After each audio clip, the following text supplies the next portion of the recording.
Bonjour à tous les amis, j'espère que vous allez bien. Bienvenue dans cette nouvelle vidéo, bienvenue dans votre nouveau rendez-vous dominical. Ça fait déjà plusieurs dimanches qu'on est ensemble pour préparer ensemble la semaine de trading qui arrive. L'idée, c'est de vous faire un petit point technique sur différents actifs, de vous parler d'opportunités potentielles, de vous donner mon point de vue, mes choses bien, mes choses moins bien, pour partager avec vous mon expérience.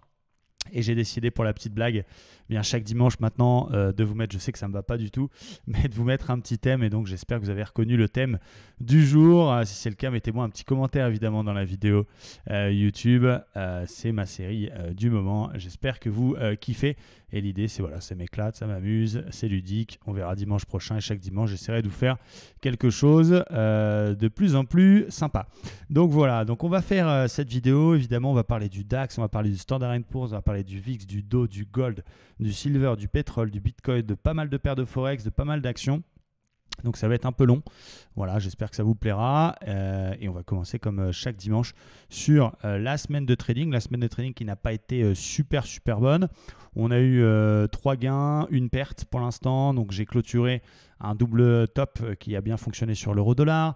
J'ai clôturé une action qui s'appelle Lyft, HP, un stop break-even sur CBS Corp et une perte sur Disney. Voilà, au niveau copy trading, donc sur l'année en cours, hein, c'est ce qui compte. On peut regarder les 6 derniers mois. On peut regarder cette année, voilà, sur l'année en cours, c'est ce qui compte pour l'instant. On est à 37,21%, donc un petit peu plus bas que la semaine dernière. Maintenant, l'idée, c'est de faire à peu près 3% par mois, ce qui fait 36 à l'année, entre 35 et 40. Ce sont mes objectifs. Pour l'instant, on est dedans. Donc voilà, c'est pas évident sur les indices. Beaucoup de traders particuliers essaient de shorter le marché. Moi-même, j'ai pris un short cette semaine sur le DAX sur une fausse cassure de Rennes. Je vais vous expliquer pourquoi. Les marchés sont très haussiers. La tendance, c'est votre ami, c'est ce qu'on dit quand on débute, on lit ça partout, trend is your friend. Maintenant, c'est vrai que quand on a un peu d'expérience, ça fait toujours un peu peur de se positionner à l'achat sur des niveaux aussi élevés. En scalping, pourquoi pas, mais en day ou en swing, ça fait toujours un peu peur. Donc il faut dire ce qui est, c'est pas facile. Quand on utilise un peu l'analyse technique comme moi depuis plusieurs années et qu'on voit des marchés aussi hauts, c'est vrai que rentrer là-dedans, c'est toujours un peu délicat. Et moi, j'attends un repli, je pense comme beaucoup d'entre vous, qu'il n'y a pas. Et voilà, après, on peut trouver plein d'excuses, on peut dire que les marchés sont fous, on peut accuser Trump. Le marché, il a toujours raison, il faut plutôt se remettre en question. Et c'est aussi l'objectif de cette vidéo, de vous expliquer ce que j'ai fait sur le DAX et pourquoi je me suis fait piéger et pourquoi aussi il faut éviter de trop trader les indices en ce moment, je pense, de ne pas être comme un fou, essayer de shorter le marché, attendre vraiment un gros signal. Voilà, on va parler de tout ça et on va parler des choses bien sûr aussi parce qu'il y en a plein. Donc voilà, un petit point sur les résultats qui sont toujours plutôt bons, même si on corrige un petit peu en ce moment qui est moins évident. Juste avant évidemment d'aller sur les graphiques, je voulais vous parler aussi de quelque chose parce que, deux choses même. La première chose, c'est le plan des membres qui a été, on va dire, relifté pour quelque chose de un peu plus agréable visuellement. Donc ça, c'est l'outil qui permet à tous les membres de nos communautés, que ce soit commencertrading.com, les membres du Pack Trader ou maintenant les nouveaux membres du nouveau service Livestream Trader, de partager leurs idées de trading. Donc il y a pas mal de choses. On peut toujours filtrer bien sûr par exemple sur les actions en swing qui ont été validées par les coachs. Donc on a pas mal de gens qui partagent désormais. Évidemment, chaque action avant d'être validée par nous, alors l'un des coachs, on regarde le plan, on se permet voilà, de calculer le ratio risk-reward qui est tout seul affiché. Voilà, ça donne des belles opportunités et ça permet à la communauté d'une part de partager ses idées de trading, vous d'avoir accès à un spectre complet d'opportunités, mais aussi de progresser puisqu'en partageant vos plans, vous êtes corrigé, donc c'est quand même assez génial. Donc voilà, il a été relifté, on en est très content. Donc ça, c'est offert quel que soit votre service, que vous soyez dans Livestream Trader ou dans la formule offerte Commencer le trading. Donc ça, c'est la première chose. Et la deuxième chose, c'est Julio. Je voulais le féliciter pour son travail parce qu'il vous a sorti un guide qu'il a appelé Turbo Forex, qui en fait, c'est pas du copier-coller de ce qu'on peut trouver gratuitement sur Internet parce que ce serait trop facile. Je sais qu'il y a pas mal de gens qui font ça, mais c'est pas trop notre style. C'est vraiment, il a mis plusieurs semaines à écrire ce guide, c'est sa stratégie sur le Forex. Donc il a mis ça à votre disposition. Je crois que ça coûte, si je dis pas de bêtises, ça coûte 57 €. Donc ça reste extrêmement raisonnable pour une méthode. Voilà, donc vous avez un guide complet, vous avez 2 fois 2 heures de vidéo sur la partie théorique et des exemples concrets. Il vous analyse également le marché en direct. Et pour les gens qui commanderont, les 100 premiers qui commanderont le guide, vous êtes invités dans un groupe Discord privé dans lequel Julio vous partage toutes ces idées de trading sur le Forex. Donc ça vous aidera bien. Donc ça, c'est le premier truc. Je vous montre quand même à quoi ça ressemble, pour que vous voyez que ce n'est pas du truc qu'on trouve gratuitement sur Internet. Voilà, il a vraiment fait, ça fait une 50aine de pages. C'est vraiment toute sa stratégie, ce qu'on appelle un thinking process en fait. La méthodologie, mais vraiment bien détaillée. Donc c'est assez complet, voilà, c'est plutôt pas mal et visiblement vous appréciez puisqu'on a eu beaucoup de messages de ceux qui l'ont commandé qui est assez élogieux, donc voilà, ça fait plaisir, ça veut dire que ça vous plaît. Voilà, le mind map, ça c'est très important, c'est le thinking process pour la prise de décision. Donc voilà, après un guide, un livre fera jamais de vous quelqu'un de millionnaire sur les marchés, rien ne remplacera la pratique, l'expérience, etc. Mais ça peut vous donner des pistes, ça peut vous donner une stratégie, ça peut vous donner des méthodes, ça peut vous accompagner dans vos prises de décision. Voilà, pour le prix que ça coûte, voilà, si vous allez chercher une stratégie qui fonctionne sur le Forex, il y a la stratégie de Julio, Turbo Forex. Vous allez sur guideturboforex.com, je vous mettrai le lien dans la description de la vidéo. Ça vaut 57 balles et vous aurez immédiatement et le guide et l'accès aux vidéos. Je vous ai fait un espace membre dans lequel on vous met quelques petits outils et surtout les 100 premiers, vous avez accès au Discord dans lequel Julio vous partage ses plans de trading sur le Forex. Donc voilà, allez voir guideturboforex.com qui fait plus ou moins partie finalement du service commencerletrading.com. C'est pareil, on a beaucoup de monde qui nous ont rejoints. On en est au chapitre 10. Voilà, on a fait 10 chapitres déjà de formation. Donc ça veut dire que ceux qui nous rejoignent maintenant dans Commencer le Trading, non seulement vous allez prendre le train en marche tous les mardis soirs avec de la théorie en direct, mais aussi vous allez avoir 10 x 2, donc 20 heures de vidéo à votre disposition, des toutes bases pour ceux qui débutent, jusqu'à nos stratégies d'intervention. Et tout ça, c'est offert à condition d'ouvrir un compte chez eToro. Donc allez voir, commencerletrading.com. Donc voilà, là il y a deux actualités. C'est le plan des membres qui est offert à tout le monde à partir du moment où vous êtes dans l'un de nos services qui a été relifté, et turboforex.com. D'ailleurs, j'en profite pour dire qu'on a décidé avec Julio d'inviter également les membres de Commencer le Trading le lundi en live, le lundi matin, avec la communauté live stream. Donc voilà, on met vraiment beaucoup de choses à votre disposition pour des prix qui sont relativement faibles pour que vous puissiez progresser. Allez, c'est fini par la partie publicité.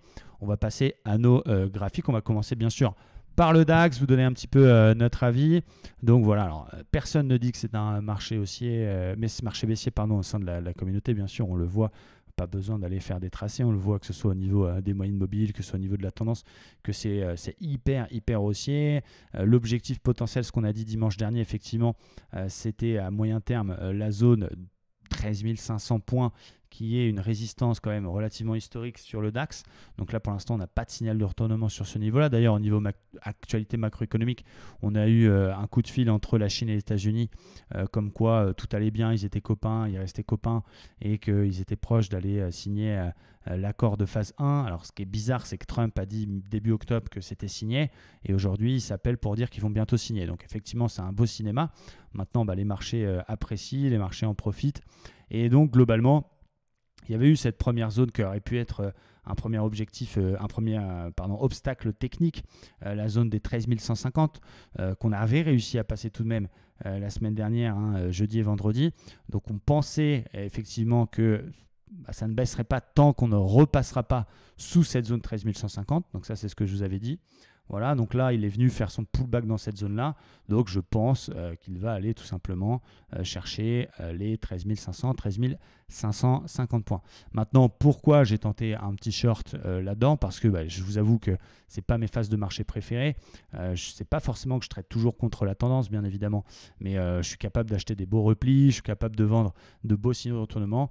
Mais on a eu une fausse cassure, ce qu'on appelle un breakout avorté d'un petit range, donc le range dans lequel on est resté enfermé toute la semaine, voilà, entre 13 150 justement et 13 300, donc un paradis pour les scalpers, voire les très courts day traders qui ont pu, j'espère, profiter de ce range et acheter le bas. Moi, c'est vrai que quand on a vu une cassure assez violente ici, c'était mercredi dernier, on a eu une belle grosse cassure à l'open, voilà, j'avais bien tracé mon range en 1 heure. J'ai attendu le petit pullback pour éventuellement essayer de rentrer au mieux, donc j'ai dû rentrer sur 13 160. Voilà, on a réintégré ce range. Évidemment, ce plan n'est pas invalidé puisque le stop est au-dessus du range, mais vu l'actualité macroéconomique et vu la solidité du marché, voilà, je m'attends à un gap haussier dès lundi. Quoi qu'il en soit, encore une fois, les plans qu'on voit aujourd'hui, les avis techniques ne sont pas des conseils en investissement financier, bien évidemment, et ils sont conditionnés par les ouvertures des futurs cette nuit à un petit peu plus de minuit pour le Dow Jones et à 1h15 pour le DAX. Quoi qu'il en soit, donc voilà, je me suis fait un petit peu piéger par ce breakout avorté. C'est vrai que psychologiquement, c'est pas évident. On a tellement envie que ça corrige pour essayer de reprendre à l'achat qu'on veut jouer aussi peut-être la consolidation. Et donc, voilà, j'ai attendu un petit pullback. J'aurais pu attendre une confirmation. Maintenant, j'aurais dit que j'aurais dû faire, ou la méthode hier, dire qu'il fallait acheter là, vendre là, ça n'a aucun intérêt. Je pense qu'il faut être capable de reconnaître ses erreurs en trading, de dire ouais, je me suis trompé. C'est clair, il y a eu un faux signal, j'ai suivi ma stratégie et puis c'est comme ça et c'est pour ça qu'on a un money management. Maintenant c'est le seul trade que j'ai fait de la semaine sur les indices parce que voilà, j'ai un peu du mal à acheter, je vous avoue. Chacun ses faiblesses. Dans les marchés baissiers, je suis très très bon. Dans les marchés qui montent de gros signaux de retournement daily, je suis bon aussi. Dans les marchés qui ne font que monter sans repli, c'est peut-être la phase la plus difficile pour moi. C'est comme ça. Donc voilà, le plan pour cette semaine, ça c'est ce qui vous intéresse j'imagine. Évidemment, si on casse très franchement ce range, et à ce moment-là, pour éviter un piège, il faut peut-être plutôt passer en 4 heures. Du coup, vu que le 4 heures est quand même relativement solide, c'est le seul signal potentiel de retournement sera quand on viendra repasser sous la zone 13 150 et quand on cassera franchement en 4 heures la zone qui a été support toute la semaine autour justement de ce niveau-là. Tant qu'on est à l'intérieur du range, les plus expérimentés d'entre vous s'amuseront à payer le bas et à shorter le haut vraiment avec des stops courts. Et puis, bien sûr, dans le sens de la tendance, logiquement, si on casse dès l'open avec ces news, le range par le haut, évidemment, petit pullback sur le haut de range. Moi, c'est ce que je vais faire. Si jamais je prends un gap et que voilà, je ne suis plus dans le plan, de toute façon, je risque 1% de mon portefeuille, donc c'est pas très grave. Eh bien, j'attendrai un petit pullback sur les 280, 300, signal de retournement sur une petite unité de temps type 15 minutes et on va chercher la zone 13 500. Donc, je pense que c'est ce qui va se passer. Maintenant, voilà, on n'en est jamais sûr à 2000% et du coup, on tradera ce qu'on verra et pas de biais, pas d'essayer d'attraper absolument le point haut. Voilà, c'est comme ça, c'est pas évident. Je pense que je suis pas le seul à avoir du mal à acheter. Et puis voilà, vous en pensez ce que vous voulez. Bravo à ceux qui ont eu les coronets de payer le bad range. Voilà, à chaque fois ici, c'était jeudi ou vendredi. Bon, c'est ce qu'on voulait faire effectivement, mais ça c'est pas venu corriger assez et on était dans ce range. Voilà, bravo à ceux qui ont travaillé le range, félicitations. Et on verra l'open. Donc voilà, ce que vraiment j'insiste, c'est que c'est difficile, mais il faut parfois être capable d'appliquer comme un robot. Et c'est peut-être ce qui m'a manqué cette semaine. Peut-être un peu de détachement, peut-être une envie que ça dégueule. Et du coup, première cassure, la fausse en l'occurrence, je me suis un peu précipité sur un short. Bon, voilà, on s'en remettra, bien évidemment. C'est pour ça que le money management est là. Et vous me surveillerez la cassure du range. Évidemment, logiquement, par rapport à ce qui se passe par le haut, et si jamais on vient péter par le bas en 4 heures, là éventuellement on peut commencer à vouloir jouer un correctif, parce que quand on regarde le daily, quoi qu'on en dise, encore une fois le marché il a toujours raison, donc on va pas commencer à dire que c'est fou, mais voilà, il y a une hausse quand même extraordinaire depuis début octobre, depuis finalement que Trump a dit qu'il y avait un accord phase 1, donc ça monte, et c'est une hausse qui est un peu spectaculaire, parce que c'est pas une hausse d'impulsion avec des pullbacks, des replis sur lesquels on peut se positionner, c'est très, vous avez vu, c'est assez spécial comme hausse. Donc voilà, moi j'espère qu'on puisse avoir un petit repli, ne serait-ce que, j'exagère pas, mais si on pouvait avoir 50% de Fibonacci avec un retour sur le point mensuel, ça, ce serait le top du top, bien sûr. Ce serait le top du top. Maintenant, voilà, le marché va être pendu à ce qui se passe au niveau Chine-États-Unis et j'ai l'impression que voilà, personne ne veut vendre, tout le monde veut acheter. Et du coup, il y a zéro repli, chaque petit repli est repris et c'est comme ça. Donc surveillez-moi bien pour ceux qui tradent en day trading. Surveillez-moi, vous avez vu cet accent anglais, la cassure potentielle du range ou par le haut finalement ou par le bas. Et tant qu'on est dedans, essayez d'attraper le bas et de relâcher sur le haut et vice versa.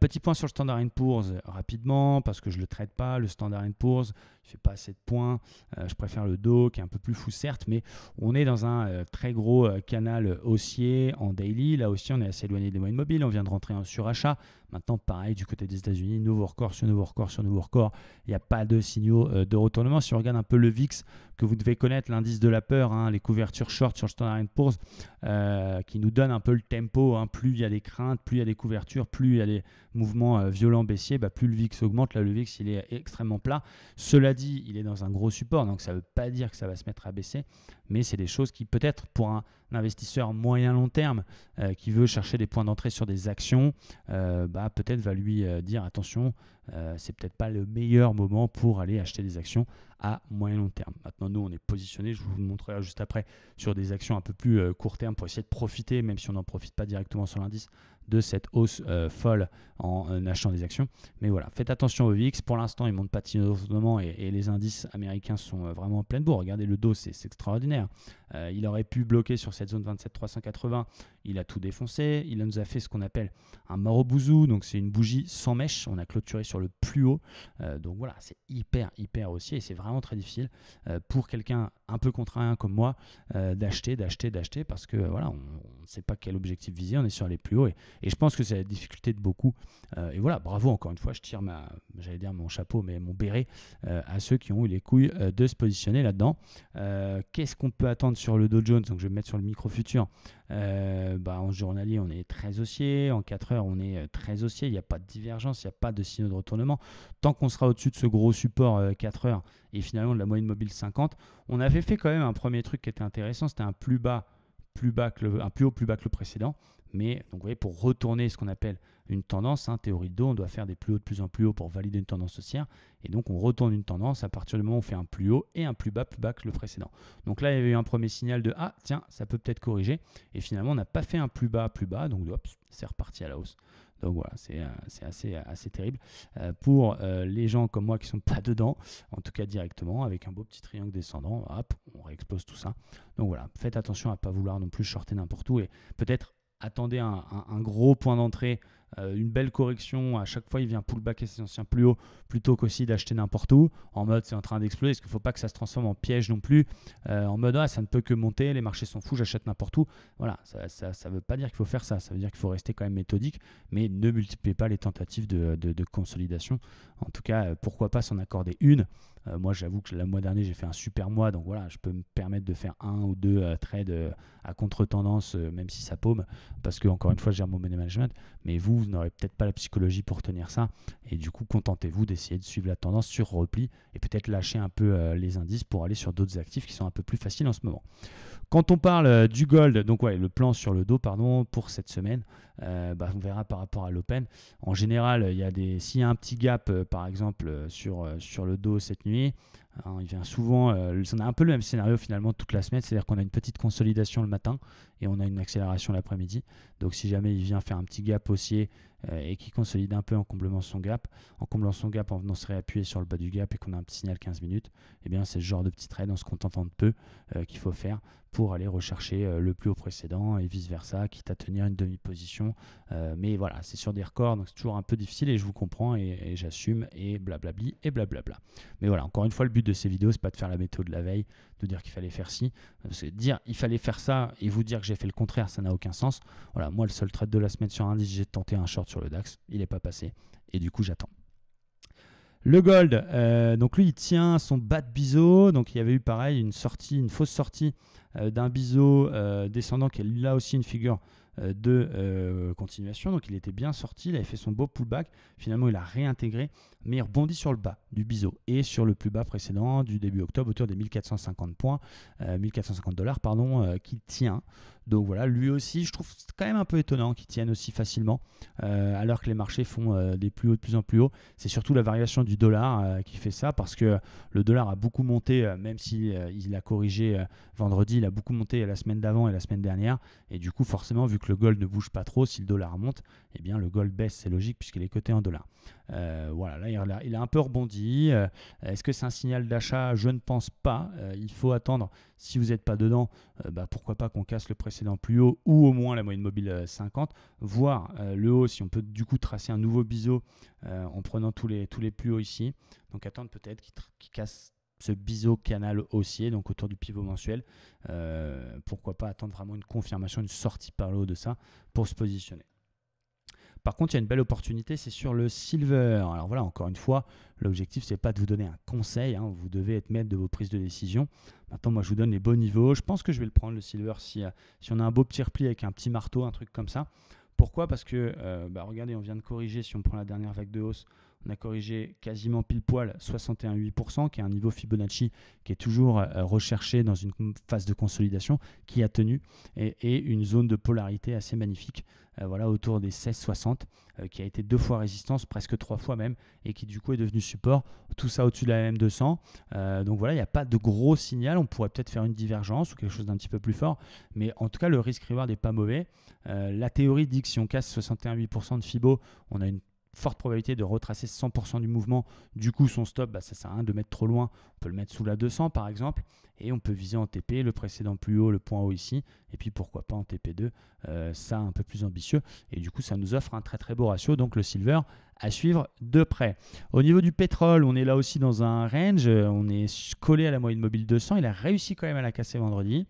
On est dans pareil, dans une petite pause dans le mouvement de la tendance. Ça peut éventuellement se prendre, vraiment, si on veut faire quelque chose. Puisqu'on vient de casser la 200, ça reste risqué parce qu'on est au milieu du range, mais avec un stop sous les plus bas ici, en allant viser la zone des 63-64, ça offre tout de même un ratio intéressant. On est dans une phase de rebond technique.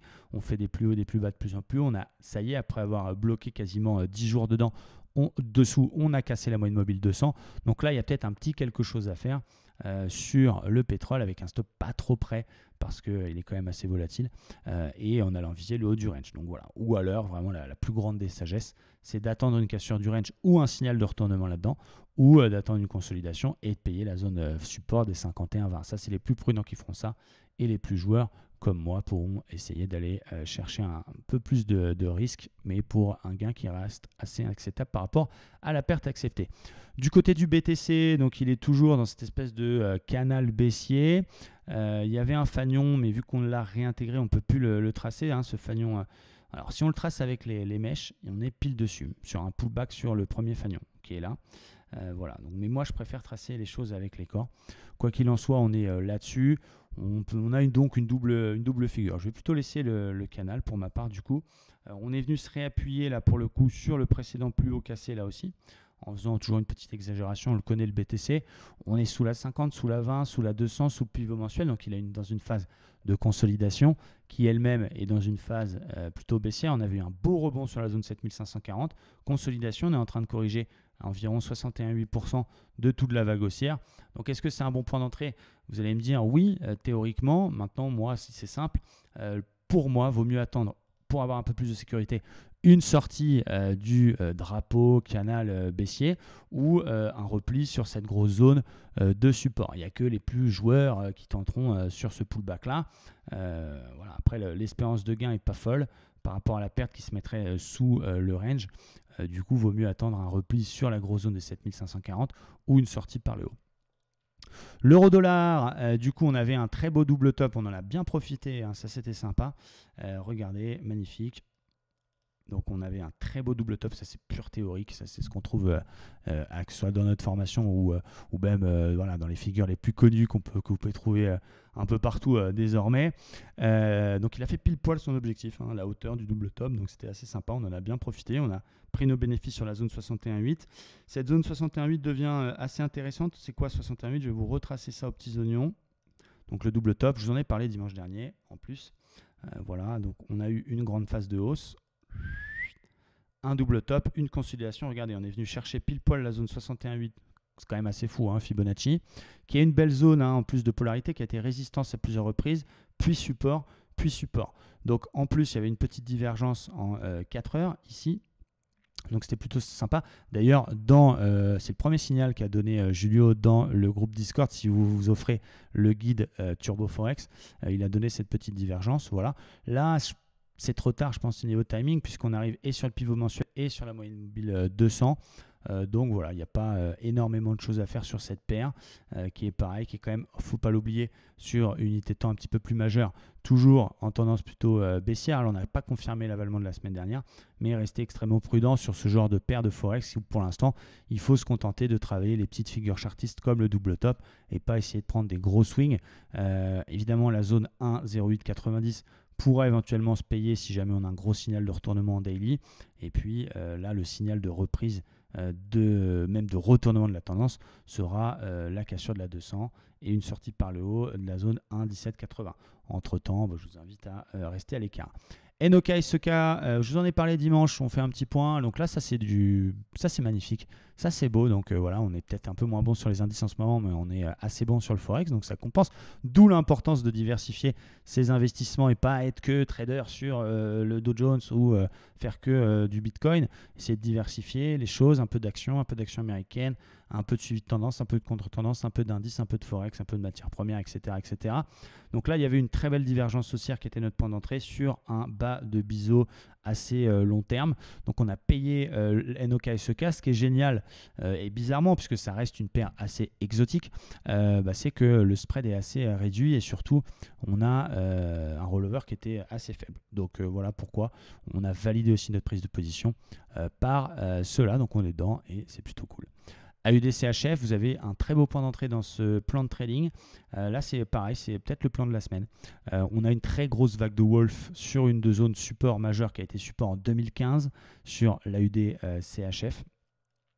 Et on a eu une épaule tête et épaule inversée, cassure de la ligne de coupe, pullback dessus. Donc là, vous avez un super point d'entrée.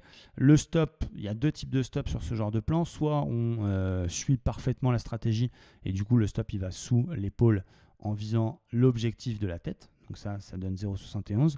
Soit vous la jouez un petit peu plus large avec un stop du coup sous la tête en allant chercher un objectif 1 qui reste l'épaule tête-épaule, mais un objectif 2 qui est donc la vague de Wolf. Et je vous rappelle que l'objectif d'une vague de Wolf, eh bien, c'est de relier le point 1, le point 4 et d'aller toucher cette ligne qui relie les deux. Donc voilà, là c'est plutôt pas mal.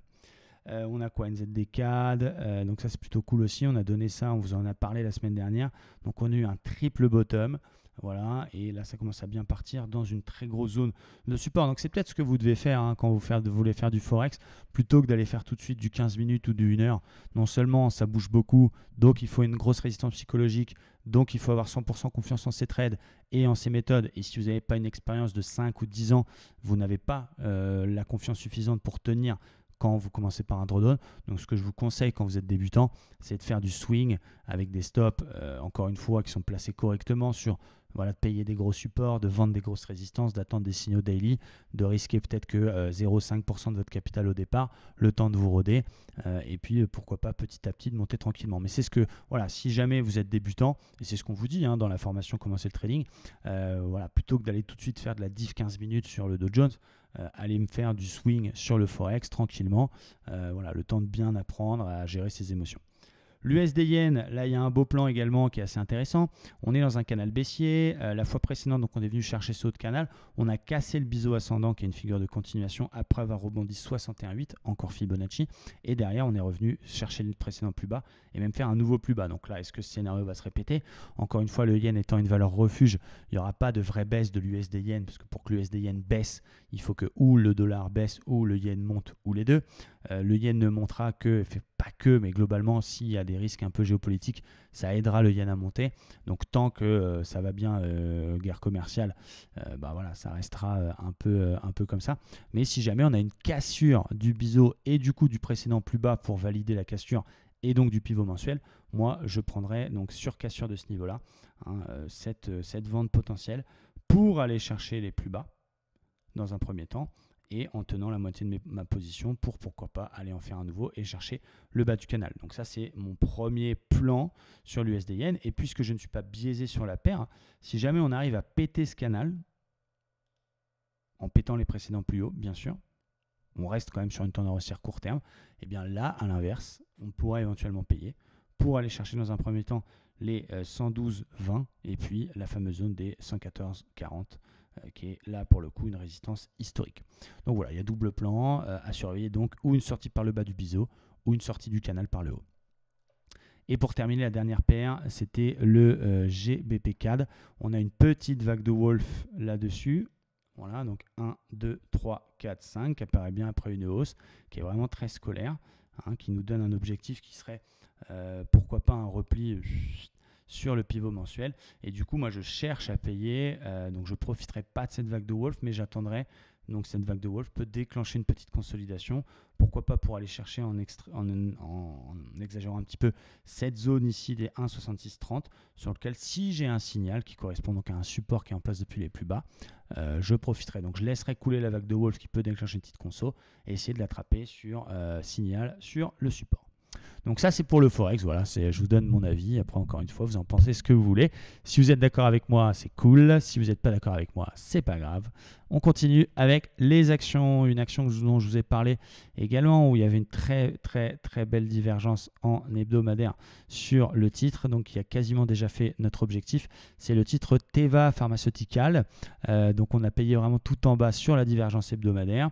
Voilà, elle a repris 8,86% dans des volumes intéressants vendredi. Notre objectif, c'est la moyenne mobile 200 et cette zone ici qui a été support qui pourrait devenir, attention, résistance. On prend la moitié sur ce niveau-là si vous avez suivi éventuellement ce plan. On laisse couler au cas où ça passe pour aller chercher le comblement du gap. Il y a des actions aussi qui ne fonctionnent pas. En short, l'action Getlink, naturellement. Alors, on short une action qui d'habitude n'est pas trop corrélée au marché. Je vais vous montrer ça justement avant de reparler des autres actions. C'est l'outil que j'utilise, vous savez, que j'utilise pour mes actions Waldata, Wallmaster XE, qui non seulement me permet de scanner, vous voyez là j'ai scanné le Standard & Poor's, me dit toutes les divergences qu'il y a. Et il y a beaucoup plus de divergences baissières bien sûr que de divergences haussières puisque la plupart des actions sont sur des plus hauts. Vous voyez là par exemple on voit une action Navient Corporation, il y a une divergence. Comment je les filtre et je vous donne un petit avant-goût du coaching que je vais faire chez Waldata la semaine prochaine. Je fais un petit coaching chez eux voilà, pour tous ceux qui s'équipent du logiciel Wallmaster XE. Non seulement si vous passez par nous avec mon code promo, vous avez une belle remise, puisque vous avez pratiquement 40% de remise puisque la méthode des divergences vous est offerte. Mais en plus, vous avez accès à un coaching lundi, mercredi, vendredi qui est évidemment en direct et disponible en replay dans lequel je vous aide à manipuler correctement votre logiciel et à vous créer le même espace de travail que moi. Donc si jamais ça vous intéresse, allez voir Waldata, vous dites que vous venez de la part de Romain Bayeul et vous aurez cette offre plus le coaching qui vous est offert. Quoi qu'il en soit, ça me fait gagner un temps fou, ça me permet de détecter des divergences et du coup, comment je valide une divergence sur laquelle je veux me positionner? Déjà, je vais essayer de regarder sur l'unité majeure si jamais je suis dans une zone de résistance ou pas, ce qui n'est pas le cas par exemple de cette action-là. Et surtout, je vais faire valider ça par ce qu'on appelle la force relative. Donc, je vais comparer l'évolution de l'action face à son indice de référence. Et du coup, il y a une règle simple qui dit qu'on n'achète jamais une action si la force relative est baissière et on ne vend pas une action si la force relative est haussière. Donc là, par exemple, pour le cas de Navient Corporation, non seulement elle n'est pas dans résistance et en plus la force relative est encore haussière. Donc vous voyez, ça m'évite de me positionner. Alors peut-être qu'elle va marcher, mais ça permet de bien filtrer sur cette action-là. Il y en a une, par exemple, qui est assez sympa. Donc Getlink, je l'avais pris parce qu'à ce moment-là, on était dans une résistance et enfin en tout cas on était sur un haut de canal et en plus la force relative de baissière. J'ai pris L'Oréal par exemple. Pourquoi j'ai pris L'Oréal? Regardez, on a un très beau gap à combler. On est certes là pour le coup sur un plus haut historique, mais si on va valider la fameuse force relative, il y avait une divergence baissière validée et en plus à ce moment-là la force relative de L'Oréal était passée baissière. Donc là on est dedans, on est déjà en léger gain et on va voir Ipsen. Pareil, j'attends un petit peu, mais je pense que si j'ai une confirmation du Harami qu'on a fait la semaine dernière, enfin cette semaine du coup, je me permettrai un truc un peu foufou d'aller travailler cette épaule, tête-épaule gigantesque hebdomadaire qui me donne un objectif très très bas. Donc voilà, ça reste du jeu parce que ça fait une très grosse baisse et ça n'arrivera pas si les marchés ne craquent pas, mais une belle comme ça, je ne peux pas la laisser passer. Twitter, on arrive sur un bas, un gros support quand même assez historique, donc il y a eu une grosse chute. Encore une fois, il ne faut pas s'amuser à attraper un couteau qui tombe. Il ne faut pas essayer de faire le coup de l'année en achetant une action en se disant elle n'est pas chère. Non, ça n'a aucun sens. Mais techniquement, on arrive sur un gros niveau. Donc évidemment, si on a un signal de retournement fort là-dedans, autour des 26, 50, 27, je la prendrai. Casino Guichard, donc là c'est un peu particulier, là aussi je vous ai détecté ce truc là parce qu'on est sur quand même une résistance relativement intéressante, même si on est au-dessus de la moyenne mobile 200, ce qui n'était pas le cas la fois précédente, ça faut quand même le souligner. On a quand même une belle zone avec une divergence hebdo pas validée pour le coup, voilà, mais on a de l'autre côté aussi, on le voit, un haut de canal journalier, donc on a deux arguments sympas, mais on a aussi, du coup j'allais y venir, un W validé qui peut être simplement la petite correction qu'on a eu la semaine dernière, peut-être simplement le fameux pullback sur la ligne de coup. Donc là, la question, c'est, je pense que vous êtes nombreux à vous poser ça. Romain, tu nous dis qu'il y a un haut de canal, une divergence, mais de l'autre côté, il y a un W. Qu'est-ce que tu privilégies? C'est pour ça qu'il faut faire des plans. Donc là, pour l'instant, la divergence, elle n'est pas validée. Et donc, si elle se valide, ça veut dire que la semaine prochaine est une séance baissière. Du coup, on réenfonce la ligne de coup, donc on invalide le W. Et donc, on met en évidence le fait que le haut de canal et la résistance font le job. Et là, je pourrais éventuellement shorter. Je n'anticipe pas la div. A l'inverse, si on a un signal de retournement cette semaine ou carrément un petit marteau ou un petit truc comme ça et qu'on repasse le pivot, là, on peut essayer de tenter le W, mais du coup, avec un stop assez court, peut-être sous le plus bas précédent, qui invaliderait le plan que si on fait un nouveau plus bas. Donc, vous voyez, c'est comme ça que vous pouvez peut-être essayer de départager les choses. Alphabet, on a donc Google, une petite vague de Wolf intéressante qui se met en place. Moi, j'aime bien les vagues de Wolf avec un point 5 qui dépasse et éventuellement réintègre. Donc, bien évidemment, il ne faut pas anticiper. C'est peut-être le plus important, c'est d'attendre un signal de retournement. Donc, si on a un signal et seulement si, là, je travaillerai cette vague de Wolf, ce qui n'est pas le cas évidemment, puisque pour l'instant, pleine bourre. Valero Energy Group. Donc là, on a une divergence dans une zone de polarité qui était support qui devient résistance. Donc, on va regarder un petit peu la force relative sur ce titre. Voilà, on vient de passer en force relative baissière. D'accord. Et là, il y a un deuxième outil qui m'intéresse. Je vais vous montrer. Qui est un outil assez génial.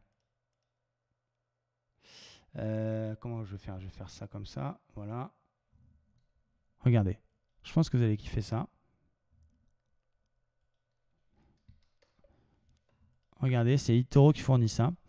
Vous avez pour chaque action américaine, vous avez le consensus des analystes. Ça veut dire quoi? C'est-à-dire que vous avez les plus gros, en tout cas les plus importants, donc Citigroup, Piper Jaffray, Goldman Sachs, Morgan Stanley, Wells Fargo, JP Morgan, voilà, après les autres je ne connais pas forcément, Jefferies, c'est connu, qui donnent chacun un avis sur le titre. Alors ils ne donnent pas un avis direct à eToro, hein, ils écrivent ça dans des articles, c'est souvent streetinsider.com qui est un très très très bon site US, et donc eToro vous fait un consensus un peu du titre. Là par exemple, la moyenne des objectifs des analystes de ces grosses banques, hein, ils sont tous à l'achat sur le titre et ils visent plutôt 104. Donc ma divergence qui est un peu toute seule, un peu au milieu de nulle part, même si on est sur une zone de polarité qui n'est pas encore validée, bien que la force relative parte à la hausse, le fait que ça donne un argument supplémentaire. Attention, on a quand même un consensus d'analystes qui a un avis un petit peu plus élevé.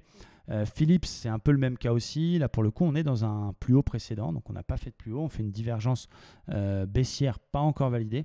Et donc, si on regarde sur Philips, l'avis, je vais y arriver, mercredi, donc c'est là pour le coup PSX, on va y arriver. Voilà, pour le coup, l'avis du consensus un peu à eToro. Donc là, vous voyez, on est à 118, c'est 128. La plupart, ils sont à l'achat. Il y a peut-être parfois moins d'opportunités, enfin moins de conseils, moins d'avis d'analyse, mais Goldman Sachs est à l'achat, Wells Fargo. Donc, encore une fois, si on suit le mouton, si on suit les analystes, s'il suffisait de suivre des analystes ou même des vidéos sur YouTube pour gagner, ça se saurait. Mais ça vous donne un petit truc en plus.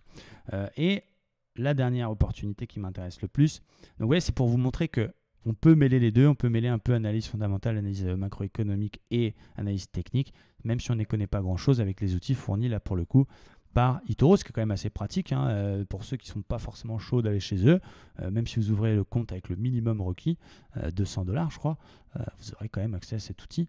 Du coup, voilà, pourquoi pas en profiter. Donc ça c'est bien. Donc là on a une force relative qui est passée baissière, je crois sur PSX, on va regarder.